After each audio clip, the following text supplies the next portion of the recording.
Attention Sleepless Knights. Thank you for consuming this OSI 74 product broadcast, live from the Black Knight satellite. For optimum performance and safety, your host, Mr. Lobo, asks that you please listen to these instructions carefully. When in a hospital or other healthcare facility, observe the restrictions on the use of electronic devices. Switch off before boarding an aircraft to prevent interference with communications systems. Do not operate this device in the presence of flammable gases or fumes, chemical plants, or where blasting operations are in progress. Always listen hands-free while driving a vehicle. Failure to observe these instructions may lead to immediate termination. It's time now for the show to begin. Thank you. Have a very pleasant evening. You're not dreaming. You are here in the Lobo-mobile. I feel that we've been in this car so long that we might as well have driven all the way to California and back. I don't think we've left the car since the last podcast. You're probably right, Paul. So we did sleep in the car in between shootings. So. Now speak for yourself. Casa Lobo. I got to sleep in the shed. Nice. At least you got the shed, Paul. You could have slept out on the porch. Yes. Like that dog. Yeah. Who we just drove Like that by. poor dog. At least I could have spooned the dog. The roads are icy. It's snowy. We were so busy that we didn't really record a podcast while we were filming because it was just too crazy. We did a fun live cast though, right? Facebook Live, yeah. Yeah, we did Facebook, that Facebook Live video. Mm-hmm. Then Aaron did an interesting side-by-side of what the show looks like, what the Cinema Insomnia segment looks like on the good camera versus the cluttered, tiny studio that it appeared to be before all the magic is added on the live cast. Yeah, I just figured with people giving us money, we should let them see that it's not going to look like it did on the live video. Yeah, sorry. Yeah, we're shooting it on a phone. We only got, we only got a $200 budget for this month, so we're shooting. 200? You added a couple zeros. Yeah, to it. yeah, you it's can see true. the hardwood floor under Lobo instead of the black void. Yeah, The light hanging over his head. yeah. What's the point of behind the scenes? So. See, I don't like ever showing how the sausage is made. I'm warming up to it. I know that it's kind of, especially when you're involving, basically when you got a situation like we have where we're crowdfunded, your audience is your boss, right? Right. So your boss needs to know what you're up to and that you're actually spending the money wisely. And I feel like, we spend our money pretty good. I think that we get a lot of bang for our buck. I don't know if I dare anyone to produce content cheaper. They'd have to spend $1. Yeah. But I did this for 50 cents. A show produced on $1.99 just to try and stick it to us. But we've been really. It's been crazy. I mean, we've been up until 5, 6 in the morning a lot of nights, Yeah. and then getting up at noon and starting all over again. A lot of egg and cheese sandwiches. A lot of tears. I got a little cranky a couple times. I told Paul to fuck off a couple of times. We can't say fuck off. I'm sorry. We'll have to strike that from the canon. So, but we all still like each other for the most part. Kind of. Paul. And I think one kind of important and interesting thing of letting people see the behind the scenes is when they just see a produced TV show, they think they could never do something on that level. Then when they see how we're actually shooting it, they're like, shit, I could do that. I have a bigger living room than he does, And so it could inspire some people who otherwise wouldn't try. That's true, and then we're creating our own competition. Made our own competition. Yeah. And we will crush them. Or they'll go. Boy, this looks like a nightmare. This looks like a total garbage fire. I don't want to have anything to do with this. The trick is to sign them up for OSI and just give them a worse time slot. That's right. Or if their show's really good, put them right before yours so you can get the lead in. That's right. Either ride their coattails or steal all their fans. That's how we do things at OSI 74. But you know, it's been quite a time. I mean, Paul's been with us for what, 3 weeks? 3 years, 3 weeks. Yeah, it feels like. Aaron's been with us for 2 weeks. I mean, that's a lot of time. I think I've had a birthday to or two all, while we were there. you know, spend together. And, you know, God bless Dixie. I don't know how many wives would put up with having 3 jackasses making movie shows in their in their living room for weeks on end. You know, I mean, any reflections, thoughts before we roll into the show about just the week in general, or this time in general, this time we've had together? Using a green screen as a tablecloth and spilling shit all over it. It'll be a while till I let that go. Well, we needed a tablecloth, and we weren't using the green screen at the time, so it seemed like making banana pudding on top of it was the next logical step. God, that banana pudding was hilarious. When you watch our shows tonight, we have some very interesting recipes. One of them was a strange banana pudding recipe. And then the other one was kind of a bread pudding recipe. But both of them will be in upcoming, they'll be related to the plots of the movies that we're showing. So it's not, they're not just random snacks for the episodes. Not just bad snacks, they're just misunderstood. That's right, they're just misunderstood. So guys, Okay. all right, so I guess it got too real. No, I think we're still good on time. Okay. Got a little too real talking about our feelings and everything, but I certainly appreciate stuff them back down. Push them all the way back down. Hide them back down. Let Hide that them gnome down. in your Let no belly. one else see Put that. it in that magic box. Just let it form into cancer. That's right. Just let all those feelings turn into a ball of cancer in your intestines. I think And the doctors can remove the it. closest moment I got to getting too real. The fuck is wrong with you? Which was when we made the dessert on top of the green screen. Well, you know, I have to say, I mean, I feel like this has been a bonding experience. I feel like we're family. I really had a good time. Bondage experience. That explains the rope burn. Yeah. Now I got to explain that to somebody else. Well, yes. Well, I guess it's on the podcast now. but so at least the ropes are off, so you can finally go home. Oh, they're Paul. off. Then why am I still wearing this collar? Yeah, don't worry about explaining it. If they know this show, they'll think nothing of it. That's true. Oh man. But you know, we're on our way to the airport. We're actually taking Aaron to the airport. It is. We're hoping the plane is not delayed. Right. Yeah. Or pushed ahead. We're pushed ahead. Do they do that? I don't think that's I don't a thing. know. That would. Oh no, we pushed it up. We pushed it Your out. plane There took off wasn't 2 enough hours people, ago. and he was here early, so we decided to push it to 5 o'clock instead of 4 o'clock. We wanted to. One of the pilots wanted to go home early because he had a dentist appointment. The flight attendant had tickets for a show that night. It happened to be our show, which we're not at. Now, how many? This is what, the 9th podcast, Paul?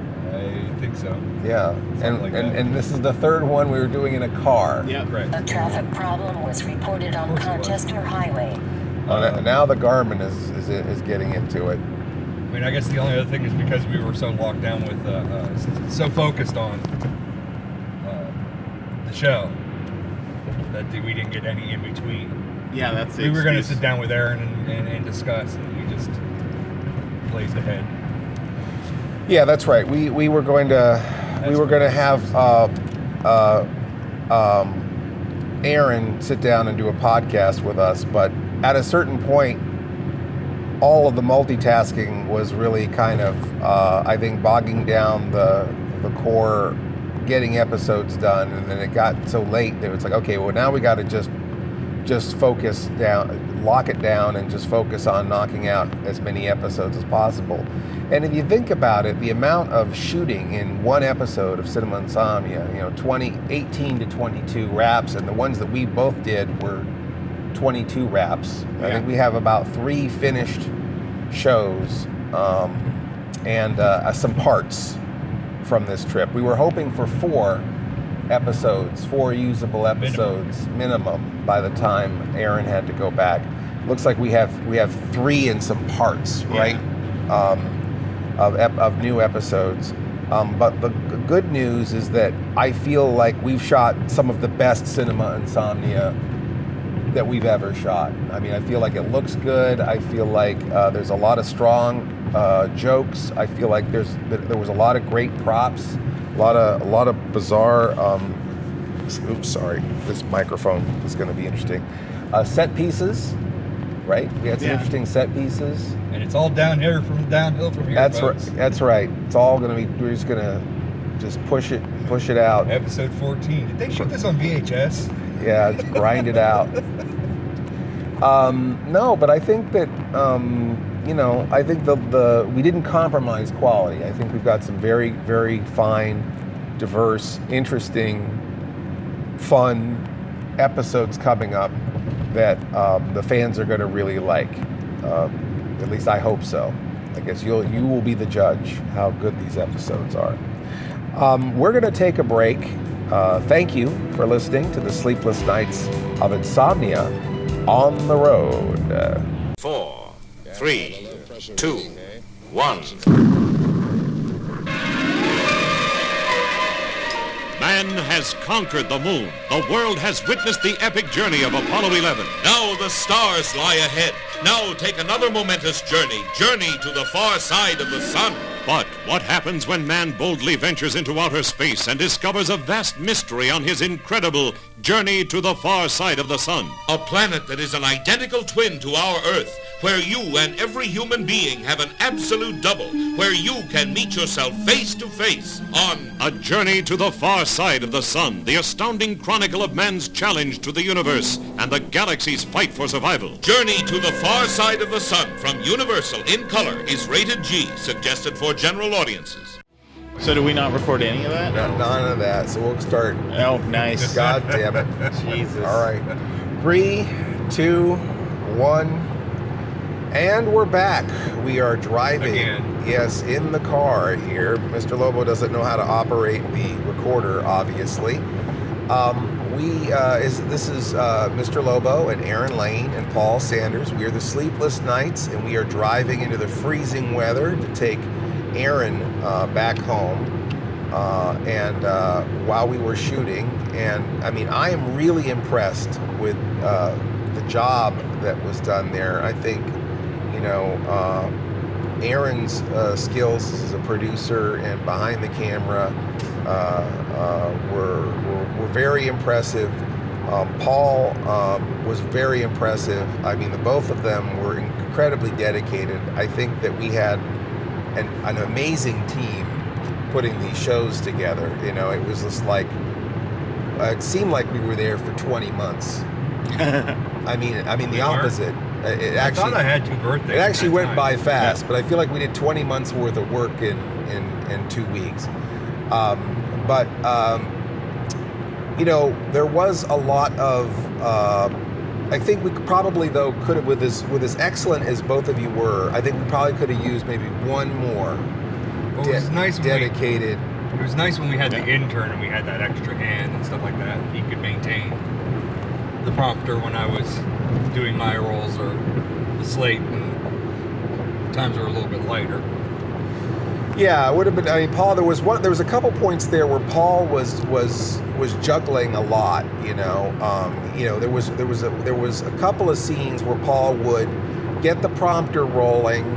He'd be one character or prop or activate. Well, first he'd slate. Oh yeah, that's right. First he'd slate, then he'd get the action, or call the take and get the audio clap numbers. the slate, get the audio numbers. Then he would start to get the prompter rolling so that I can see my dialogue. Then he would operate one prop, and then he would switch and be another character and operate a second prop, and then he would be rolling my prompter, making sure that he's keeping up, the prompter's keeping up. And then you have to run back to the first prop to resume it. Yes, then he had to run back to the first prop again. It was pretty crazy. And then there was a couple of things where he was also a character in the scene, where he would be a puppet or a character in a scene, and then have to also... Technically, I was several characters. I provided voices, even though they'll get dubbed over. I was providing voices too. That's true. Yeah, you were like the stand-in. Yeah, I was the stunt character. Stunt voice. Creature. Stunt voice. Stunt creature. Yeah, stunt creature. Sure. Voice. Yeah, fake Shemp. Fake Shemp. I can go with that. And so Paul was doing. After all, we already have a character called Big Spoon now. Yeah. But which you'll know, I guess, when you'll see it. No spoilers, Paul, but spoilers. Yeah, Paul's the big spoon. Paul finally And he got to be the big spoon in one of these episodes on camera. Those of you who were listening to the podcast know how Paul's been angling to be the big spoon this whole trip. He finally got his wish. Somehow the scene required it, which is bizarre. I don't know. I think Paul went in and rewrote the script somehow. We all went to bed. I wrote the script, rewrote the script. Yeah, but I think the quality of the shows is the best that it's ever been. Maybe I'm biased. I mean, I wish I was a little bit funnier, but I think that the shows look good. I think the shows are well composed. I think that there's the timing is really good. I think that the way that they're fitting into the shows look great. I mean, that was the interesting thing is that Aaron would, we'd shoot some footage and Aaron would just go run upstairs and start dropping it into the episode and start editing the episode. Got a little bit of downtime. Where's Aaron? Editing. Yeah. Comes down. Here's what the episode looks like. Holy shit. Yeah, it was amazing, So our workflow was really awesome to where, we're doing pre-production, post-production, and pre-production, production, and post-production all at the same time and simultaneously weaving in and out. We're building props for the next scene, and then the last scene has been imported into the timeline and edited. So it's really kind of a bizarre but satisfying workflow. But even if we had an extra person helping us, I don't know if we would have had room for an extra person.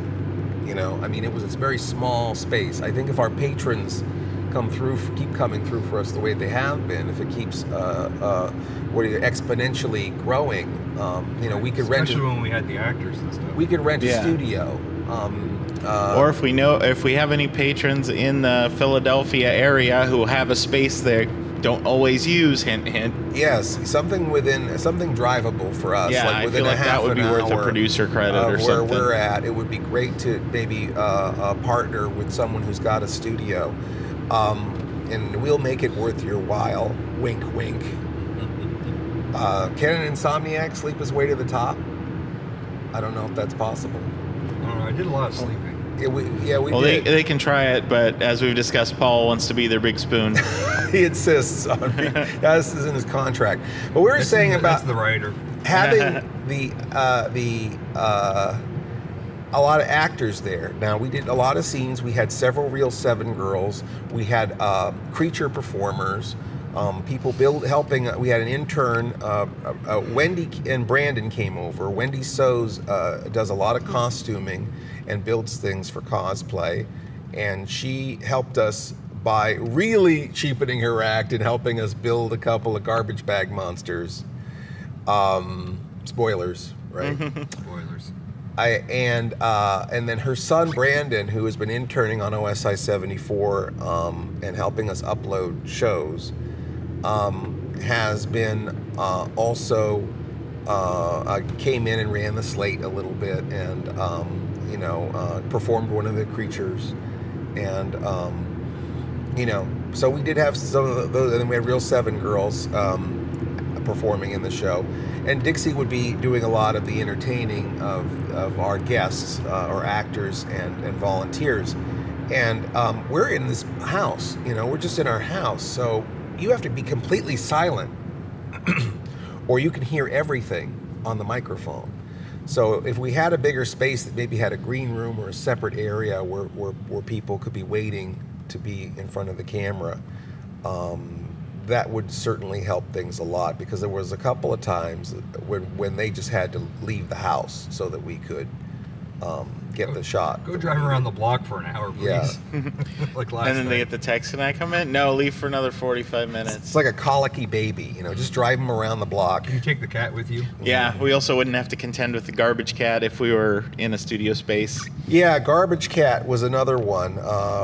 We haven't talked about Garbage Cat, although it feels like we've talked about Garbage Cat. I had a little bit Sense of of deja here. vu, yeah, Yeah. definitely. We are recording this time, right? Yeah, we Double are check recording that. this time. Garbage Cat, I don't talk a lot about Garbage Cat. I call her Garbage Cat. Dixie calls her Baby Cat, but her real name is Pipka. At least that's what it says on her collar. We had this cat.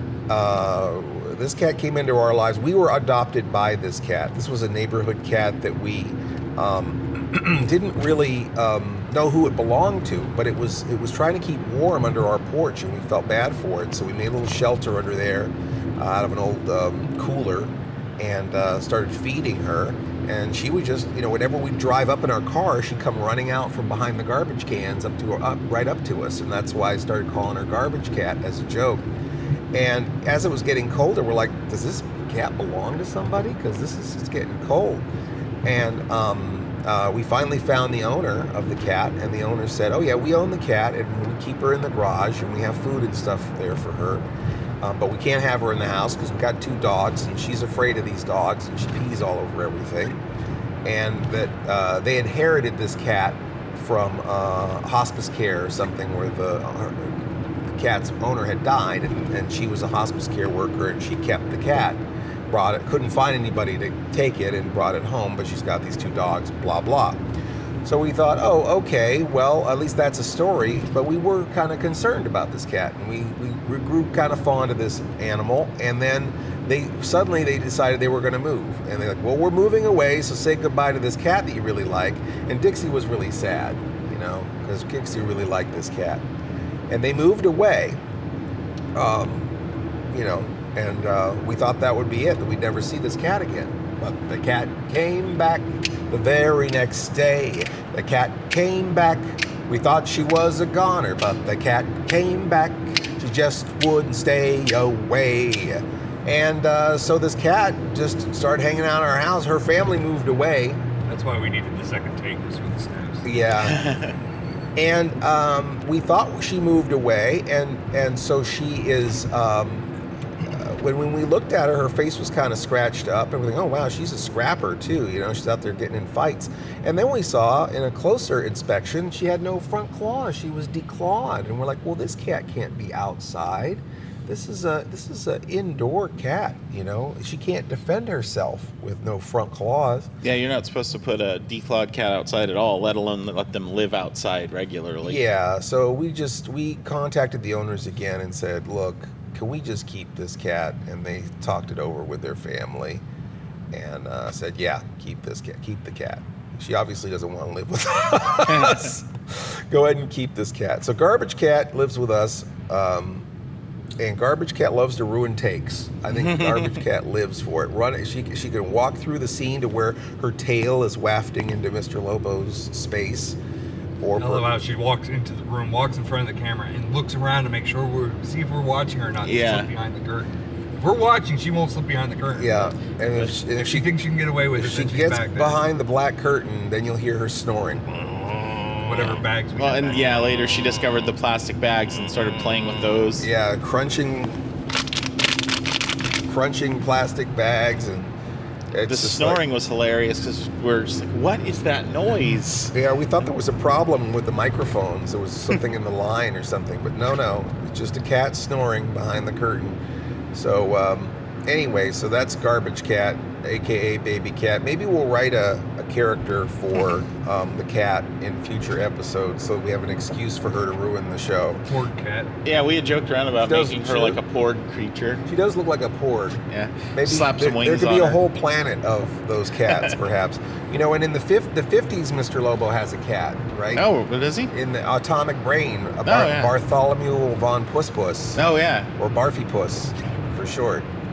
So maybe if we do more 50s Lobo, Yeah. 50s Lobo could have a cat, and maybe it is a cat from outer space, just to make it more interesting. But who knows? The world is our oyster, right? Well, We're going to take another break, and we're going to come back with more Sleepless Nights of Insomnia right after these important messages. You could save the Earth. You could save the Earth. As you may now surmise, all hope is lost. Please fasten your seatbelts and refrain from moving about the planet. This may be a very bumpy ride. The Earth is gone, along with all the rules you're so attached to. You're in uncharted territory now, whether you like it or not. Mad Mercury! Watch it on OSI 74.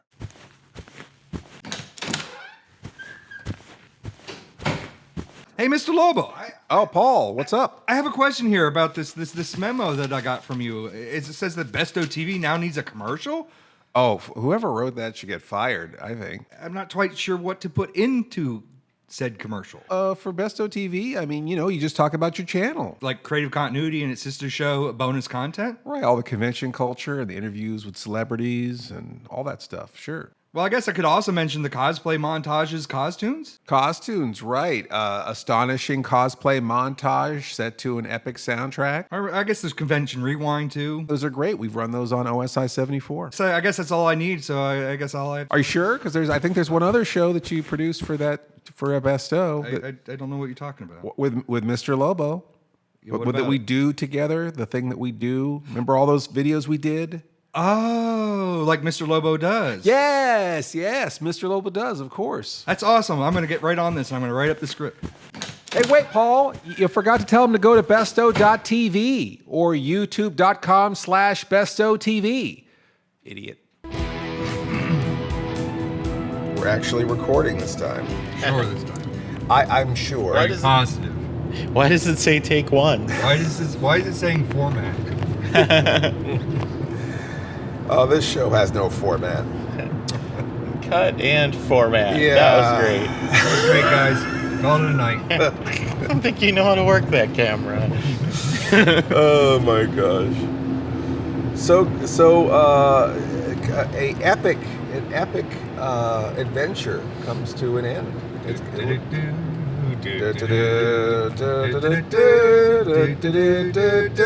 more like a cliffhanger of a serial. Yeah, I guess so. Like Jake Speed. Lobo's cereal. Did you bring any Lobos with us? Lobos? It's crunchy Lobos Or as I kept cereal. referring to it as Lobo-O's? Lobo-O's, yes. Just add another O. Or would that be low booze? It's got two O's. Maybe that would be another one. You could be the ghost. You could be The Blueberry. Halloween one is low booze. Actually, that's the alcohol. I was going to say, Miss Mittens got you an endorsement deal with alcohol. Yes, a vodka called Low Booze. Mr. Low Booze. Hashtag spoilers. Yeah, hashtag spoilers. Maybe. So yeah, we were joking about doing having the baby cat coming on, being a porg. Porgs are those sort of bird cat things in The Last Jedi. For those of you who are not a fan of that movie, a lot of people are not a fan of The Last Jedi movie. But I think most people know what porgs are at this point. There's a merchandising juggernaut behind the porgs. But we're super tired, fellas and ladies, and those undecided. We are very, very. We worked hard. I mean, I feel Paul and Aaron worked a lot harder than I did. I guess I did have to be on camera or recorded. I mean, how many hours of me being recorded is there? From this What past? are the stats, Aaron? Well, we shot about, just for the episodes, we shot about 425 to 450 takes. 425 takes. Yeah, and I mean, you figure each one of those was 3 to 5 minutes. Oh, God. So, I mean, 12 of them, you're looking at an hour. Yeah. So, I mean, probably 30, 40 hours you had to be in character. 30, 40 hours of being in character and trying to be funny. So, and that's the thing is we may have worked kind of longer because we'd keep working when you guys would go to bed or stuff like that. But we could be grumpy as hell and unpersonable doing it. You had to keep up that energy of being in character when you were working. which is draining in of itself. It's different kind of energy. Yeah. Different kind of psychic energy. And I know, like, a shot-wise is, what was it? It was 20, 25, well, 26, right? 26 would be right when we left here, because we just shot another thing right before getting Aaron to his plane. So it was like 26 scenes we shot. That's right? No, because we shot 2 episodes. 46. Full. So yeah, it was 46 scenes. 46 scenes. And then we shot those 46. Promos also. Then 16 more. Yeah, we did the 16 promos. We did the Chubby Bunny Challenge thing. Spoilers! Yes, so Mr. Lobo does. Spoilers. A brand new Mr. Lobo does. That's okay. That's all right. I didn't realize that was secret. That's okay. This is why we have the podcast. This will probably, the episode will actually probably drop after Chubby Bunny comes out. This is the reward. And I think we've already mentioned it several times. Yeah. It's not that big of a secret. This is the reward. People get to find out. In fact, I kind of feel like we should at some point just drop the names of the episodes we're actually working on in this podcast, because probably either by then we would have announced them. Well, I mean, we did announce on the Patreon that we're doing American Werewolf in London, so... Yes. That may not be true. American Werewolf in somewhere. Or somewhere. I think... Just don't listen to Paul Slating. Oh, yeah, that's right. Yes, spoilers. Yeah, if you want to figure it out, just watch it carefully, and you can figure out what movie we're doing. But I think we already announced to the Patreon, and I guess it's safe to say it here, that Attack of the Giant Leeches is on the roster. Yeah. Which is a classic, well-tread horror host staple that I've hosted before. And that got lost, didn't it? And it's one of our lost episodes, and does that make this an unlost episode? It's unlost. A relost episode? We'll probably be relost. This is kind of the George Lucas special edition take on finding it, because isn't it closer to what you envisioned but weren't able to do the first time? Yes. I was able to act. I mean, the first time we did, to be honest, the first time I hosted it was a cop-out hosting. I believe there were only a few new raps, and I think we had the Bob Wilkins, we recycled some of the Bob Wilkins specials. So if you've seen the Bob Wilkins special with Cinema Insomnia, you've probably already seen most of what was in the original airing of Giant Leeches, and this was from our public access season that was after our ABC KXTV season. So it was, we basically just had to fill a week with an episode, and I quickly jammed together a Giant Leeches. I think I wrote a few new raps, and other than that, it was recycled material. But I had a lot of ideas for leeches that we never did, and one of them was creating giant leech monsters. And of course, in the movie, they just look like garbage bags with cups on them for suckers. Because that's probably what they were. Yeah, and so it was fun to sort of. I don't know if Paul Blaisdell made those creatures. Do you know? I'm not sure.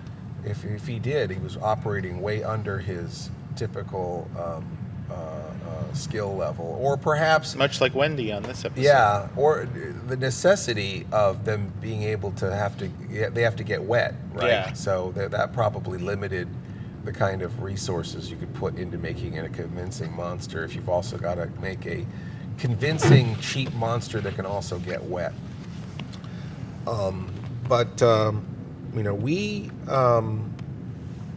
I feel like, I don't know, like I said, I mean, I don't want to feel like I'm full of myself, but I feel like we pulled off something pretty amazing in that episode. There's some good scenes in that episode. That end scene that we built from in 3 miles. Yeah. I remember I was upstairs dumping footage editing, and it came down, and I was like, holy shit, when did this get here? You built like a whole set here. Yeah, we built not a what set. I pictured when you described it. Yeah, we built and lit a set while Aaron was upstairs dumping footage, and so he came back and was like, he didn't even know where he was for a second when he came downstairs. It was, well, and the description made it sound much more lo-fi than it looked when the set was built and lit.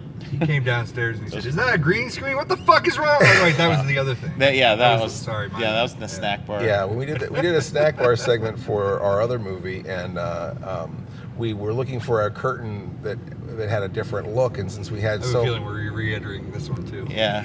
We had so much. Can add it. Oh yeah, but we had so much. Yeah, that's right. We had so retired. We had. But the reason I was going to say is the reason we chose the green screen is because this was a banana pudding recipe, and we had all this yellow on the table that I thought the green underneath it would make the bananas really and stuff really pop. So especially when we splatter the pudding and stuff all over the tablecloth. Yeah, and instead of where it belongs. It ended up being a goddamn mess.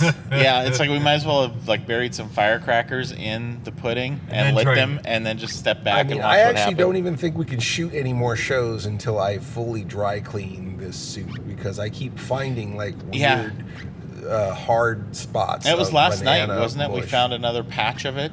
Yeah, yeah. I like the back of my leg. I had a giant, like $50 sized glop of banana pudding. It's like someone used your suit as a handkerchief. And we had to use Vampire Special as a plate, because it's like, well, in Vampire Special we ran 2 cameras. We're probably going to need to run 2 cameras, because once we get into this, there's no going back.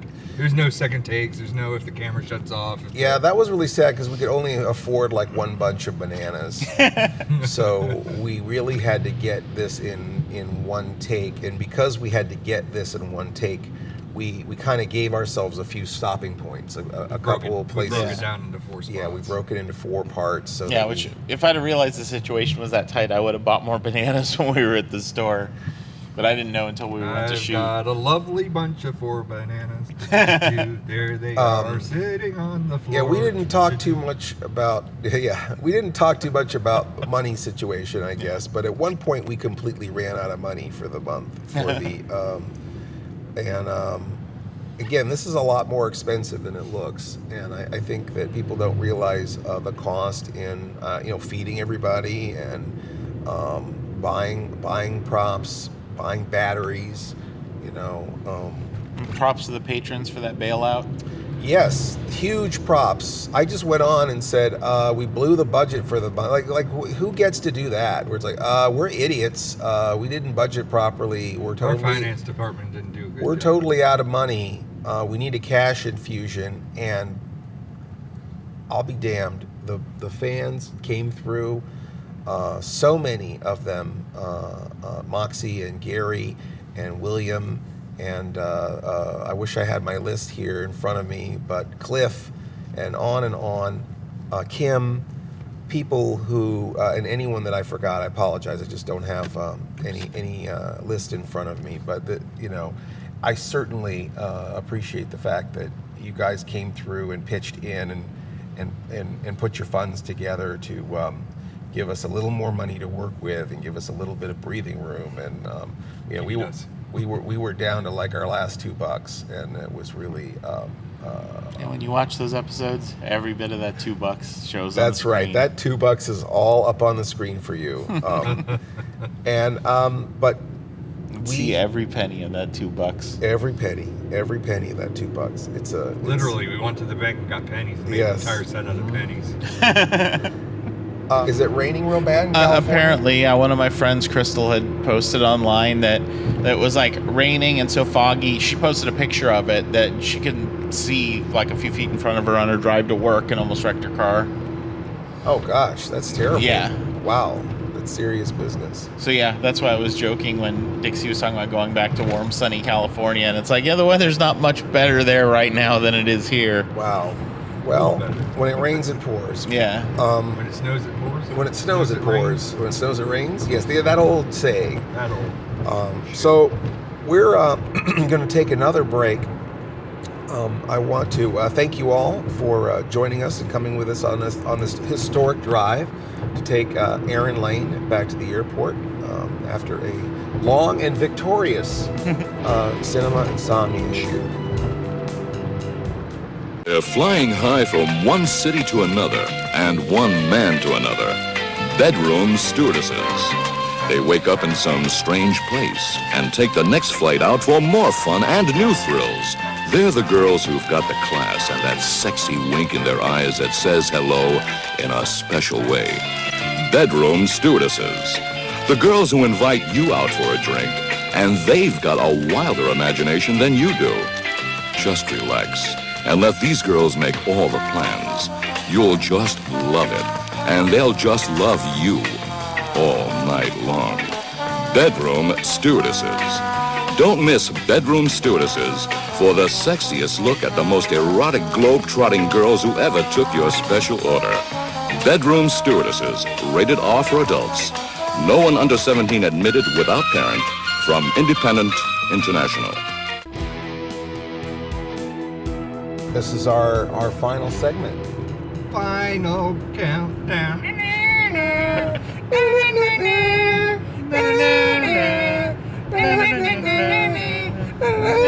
Okay. Oh gosh, Aaron. So, Keep left to Colchester Road. Aaron, we're going to focus a little bit on you for this last bit, just because you're going to get on a plane and probably never come back again, if you know what's good for you. You know, what has been your experience working, I guess, on this? Why did you even come out here in the first place, especially knowing what you're getting into? And basically, I guess, what it's like to work on Cinema Insomnia. It might sound odd, but I guess I just did it because it needed to be done. It's like, you know, I don't know if we didn't all come out here, whether or not the season would ever got shot, and we're already taking money from Patreon people for it. Mm-hmm. But yeah, like Cinema Insomnia. I mean, some of this I think we've talked about in other stuff, but I started on it in 2012 when you were doing you had the War of the Planets episode that you were kind of stuck on because of the shoddy green screen work that was done. I don't know if we should name who did it, but but there we were encouraged to do green screen because they said, "Oh, it's going to be so easy. You should have green screen." And so I ended up writing green screen into an episode, and they had no. Yeah, they had no idea how to do the post work. Yeah. And a friend of mine, Stephanie Hayden, was the real Seven Girl and Cosmonauti in the episode. And you were posting online looking for some editor to fix it, and Steph suggested I take a look at it. And so then we met up at that time it was your house in Fair Oaks, California, to go over the footage. And I remember it was that one, A Little Shop of Horrors. It was really funny because you were acting very ashamed to even show the footage. And it was far from the worst I've ever seen. And so I was able to fix that up and get those episodes cut together. And from there, we just started going through other stuff that had been shot but never completed, putting episodes together for that 2012 season. And it was kind of funny because we just refound the tapes of one of the episodes we were going to do back then before you moved out here that we never got around to. And we just captured that tape, which was shot at Larry's with the cave set and all of that? Yeah. Larry Scholl was our landlord. He had a cave in his backyard for a dark ride that was used in the music video we made, I'm Watching TV. But yeah, we filmed Killers from Space in the backyard there, or at least parts of a Cinema Insomnia Killers from Space episode that was so ambitious that it just collapsed on its own way. Yeah, and so we just captured that kind of for posterity's sake so we don't lose it and see if we can do something with it later. And then there were two of the episodes that ended up not getting aired till OSI that we were actually working on back then, and they kind of sat on my hard drive for 2 years, which were Amazing Transparent Man and Wang Wang, the Impossible Kid, which was the impossible episode. Oh yeah, I had written that episode off, and Aaron saved it somehow. I still can't believe we actually saved that episode. Oh yeah, and I honestly had written that episode off. Yeah, and where I got the idea from it was at that point in time, still being 2012, 2013, people would still ask you a lot whatever happened to the Queen of Trash, or they would think Dixie was the Queen of Trash, and I realized that the ending of that episode actually kind of sends her off. And so I was like, we can finish this episode, and then no one need ever ask that question again. Well, they can keep asking, but we have an answer. We can just go watch Wang Wang. Please refer to. Which almost sounds like we're just telling them what they can go do to themselves. Yeah, go watch Wang Wang. Because that might be worse. What are you saying to me? That might be worse than telling them what they could do to themselves. But yeah, because then you moved out here and started working with Zombie. And then it wasn't until you started OSI that I came back in and started working on new episodes. And so those were two of the first ones that we did just because I still had all the footage and they were like half edited. But yeah, I remember Wang Wang, like the first pass of that I think was 3.5 hours long. And we debated splitting it into 2 episodes, and it's like no one's sitting through 2 episodes of Wang Wang, the Impossible Kid. Right, and so we had to like condense it. This might get a little loud. Yeah. Yeah, we have a fire truck coming behind us, so we're gonna let it pass.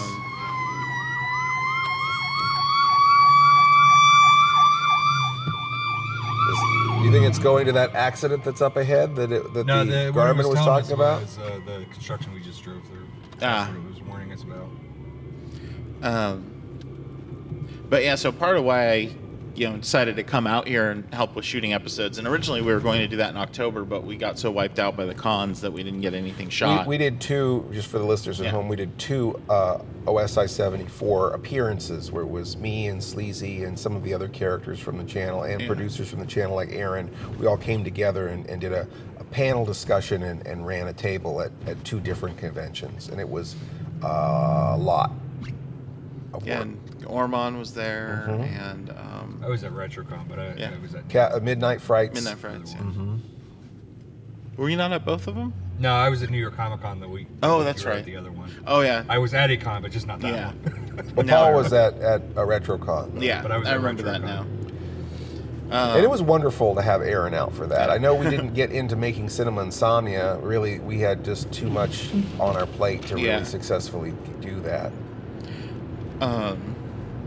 But yeah, because I remember the second OSI season that we did of Cinema Insomnia, there were plans to shoot all kinds of stuff, and I think aside from remastering old episodes or putting together stuff that never got finished before, I think there were only 2 original new episodes in that season. We had some that were piecemeal together, where we would shoot a couple of new wraps, or but we had a few, and you're right, I think 2 or 3 that were 3 actually. I forgot the Vampire Special that were completely new front to back that didn't have any prior earlier material in it.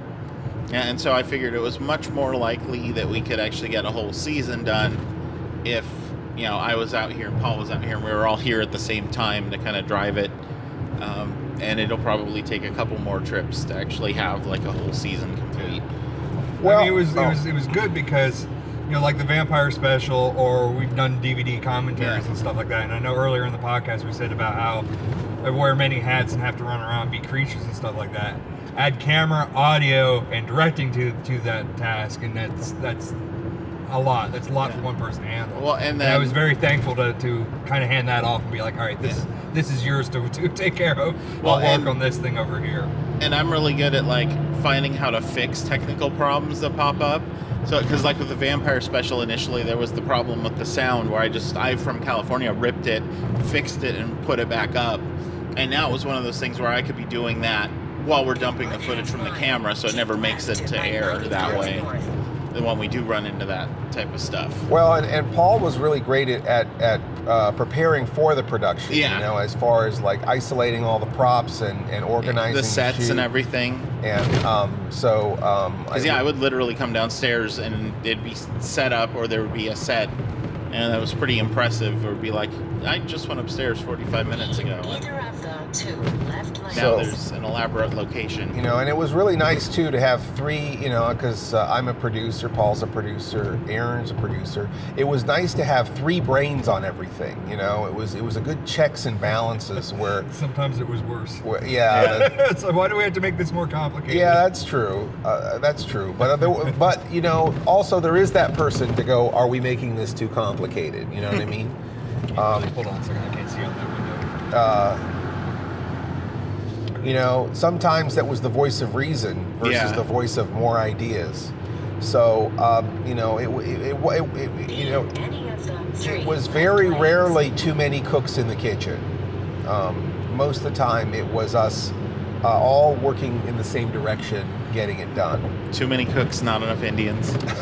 That's right. The old that old saying, too many cooks, not enough Indians. Not sure what that means exactly, but my grandpa Nana used to say that.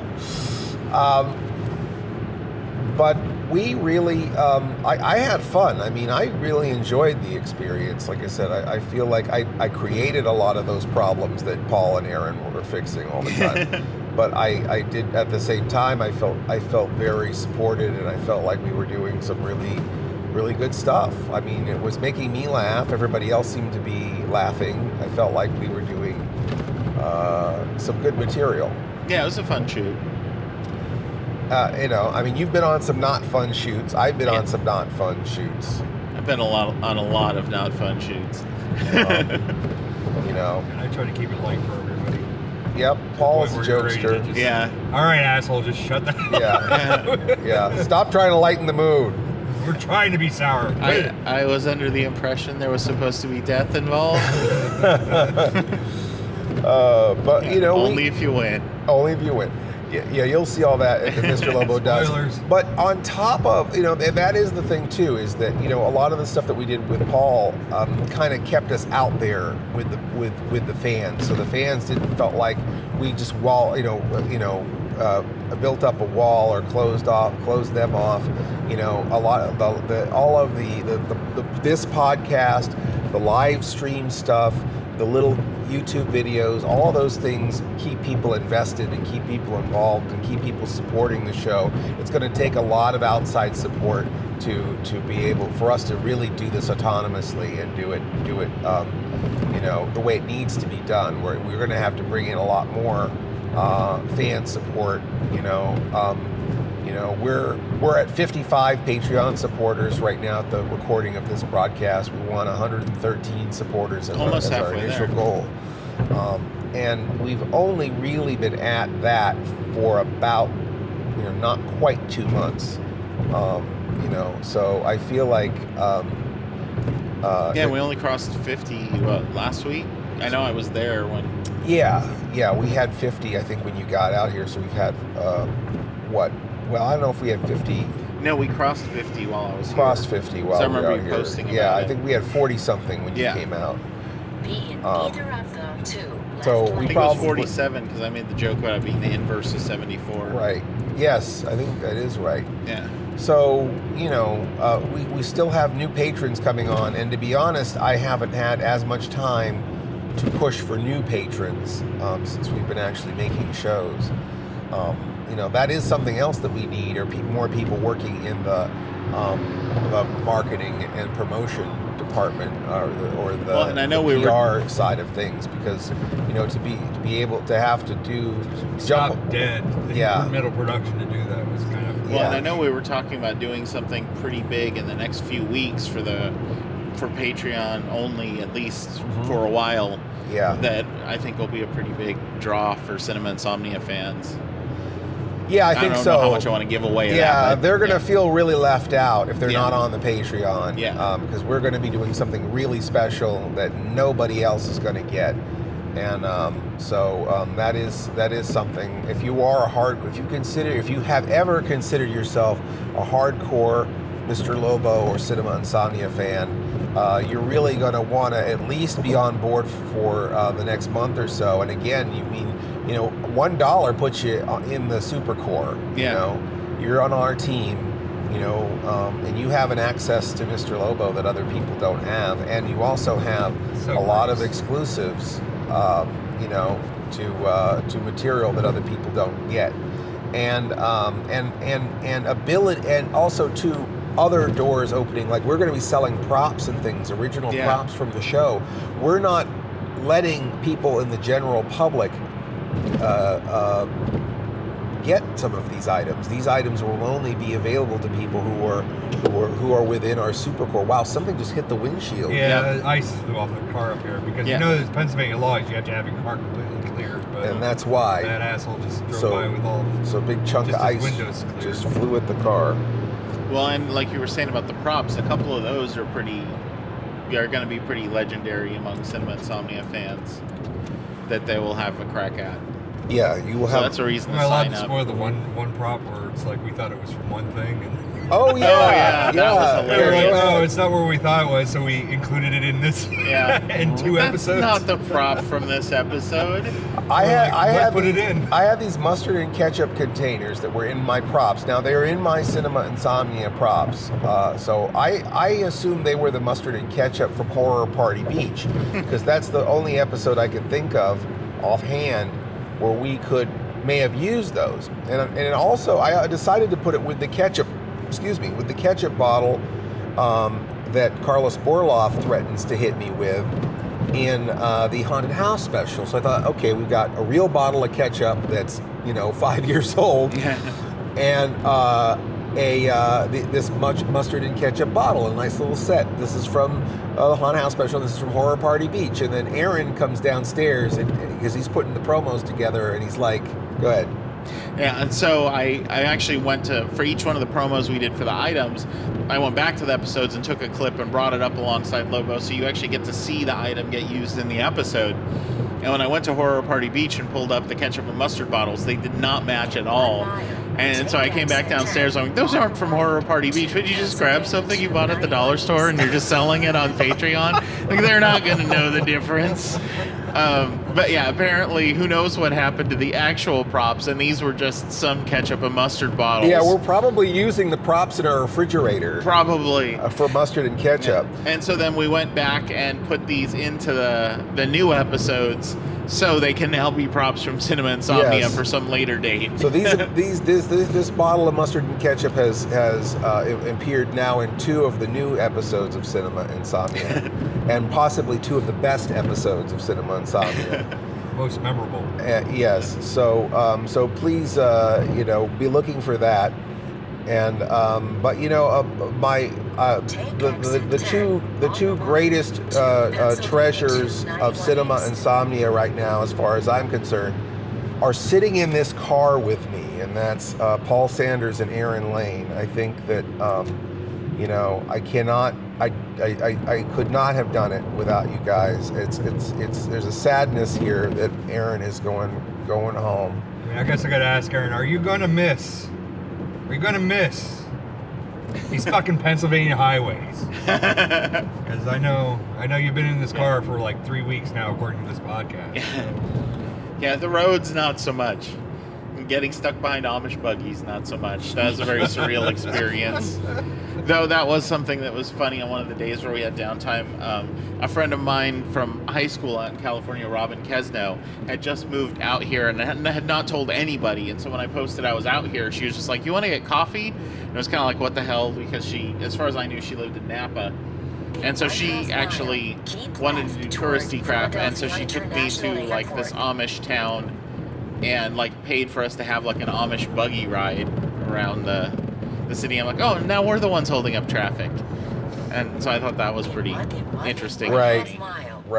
Yes, you're one of those Amish buggies. Yeah. Blocking the ride or blocking the road. I don't know. I feel like if you're using a road that's built for cars, aren't you already in bed with the devil at that point? Yeah, well, and then like at one point during the buggy ride, this pickup truck drove by and honked, and the girl driving the buggy was just like, "Oh, that was my brother. He works in solar panels, and so if you have a job that's outside of the Amish farm, then you're allowed to drive and have a car." And well, at that point, why don't you just all have cars? It seems like if you're making excuses that if this I can drive. Not wanting to offend our Amish listeners, but I don't know how many of them have radios. The Amish, we don't want to offend our Amish listeners. And also, to be honest, I mean, really, I don't know if it's even that doesn't make it the most hypocritical religion that we have. Oh yeah, no, definitely not. We are here at the Philadelphia International Airport. Look at it, folks. Departing flights. Oh, it's beautiful. Boy, all those control towers and cement. And look, there's the cell phone waiting area, right? I never understood that. I guess we have a separate parking lot where you just sit with your cell phone. I mean, is that from a prior era? Well, now I know on the cell planes, phone waiting lot. I know on the planes they don't want you having your cell phone on because the cell phone data can interfere with their instruments. Yeah. But I don't think it's in the airport because I use mine in the airport. Yeah, cell phone waiting lot. I think that's an old thing. school thing. When people have those giant brick cell phones. There was one when we picked up Buddha. There was a cell phone waiting lot, and it wasn't even paved. It was just all like rocks and stuff in the middle of nowhere. Nobody was using it. Really funny. But at least we didn't get arrested or pulled over by cops on the way to dropping off Aaron to the airport, like we did when we dropped Buddha off at the airport. That's another story for another time. Yeah. So reminder to get your car inspected. Oh shoot! And your driver's license. Yes, I need to get it. Yes, Mr. Lobo is just illegal right now. I'm going to be deported by the time this season is seen by anyone. Thank you so much, Aaron. Thank you. Aaron. Yay for good applause for Aaron. Yes, absolutely. Thank you so much for coming out here and putting your foot up Mr. Lobo's backside, because that is the most difficult and unfortunate part of being a producer, is that, you know, I don't think people know what a producer does, and a good producer gets the best out of the talent and the resources available, and you certainly have that skill in spades. So thank you so much for coming out. Oh, you're welcome. Making the show look so much better than it deserves to. Yeah, no, you should be back out in a couple months to finish this. Oh, why? Why would you subject yourself? Get away! Run away! Quick! I know. Save yourself. You know. I think it's just Stockholm syndrome talking now. Anyway, thank you for listening. Thank you all, and Paul. Again, I think you and Aaron worked amazingly well. I'm surprised that you guys got along so well, because I was worried we're gonna have two alphas. Good. You know? In the next episode, I'm gonna talk shit about him. Tune in next episode, Aaron. Listen to what I say about and we'll you. still be in the car. I wish I could hear that car ride. All right, so Cinema Insomnia signing, or actually Cinema Insomnia. This is Cinema Insomnia. Well, Cinema Insomnia is breaking up for a while. We're sleeping it off here for a couple of weeks, and then we'll start shooting again.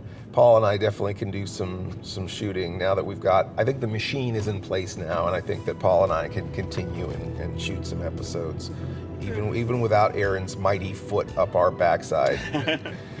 Thank you all. Thanks for listening, and we'll catch you next time on the Sleepless Knights of Insomnia. You have been listening to the Sleepless Knights podcast, or should we say, pODDcast. pODDcast. Emphasis on the odd. Our theme is by Mars Homeworld at Deadhouse Music.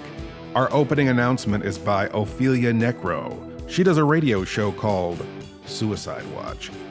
And you could reach Mr. Lobo at cinemainsomnia.com, or find me on YouTube, YouTube/Mr. Lobo, MisterLobo. Mr. Lobo on Facebook, Facebook/mr.lobo, or on Twitter, at Mr. Lobo, MisterLobo. Or you can find myself, Paul Sanders, or better known as Bestow TV, at Bestow.tv. On YouTube /Bestow TV, on Twitter at Bestow Prod, PROD, and on Facebook, Bestow TV. If you want to place an advertisement with this podcast, and gosh, why wouldn't you? We could be talking about you right now. Contact us, Mr. Lobo at cinemainsomnia.com. That's MRLOBO @CINEMAINSOMNIA.com. Or support us on Patreon. Patreon supporters get to hear this podcast before anyone else, and a lot of other great stuff, right, Paul? Sure. Doesn't get it better than that, right? So come join the fun at patreon.com/cinemainsomnia. That's patreon.com/cinemainsomnia. Please stay up with us next week for another Sleepless Knights podcast. Or should we say, pODDcast. pODDcast. The best thing about being an insomniac is never having to say goodnight. Good night.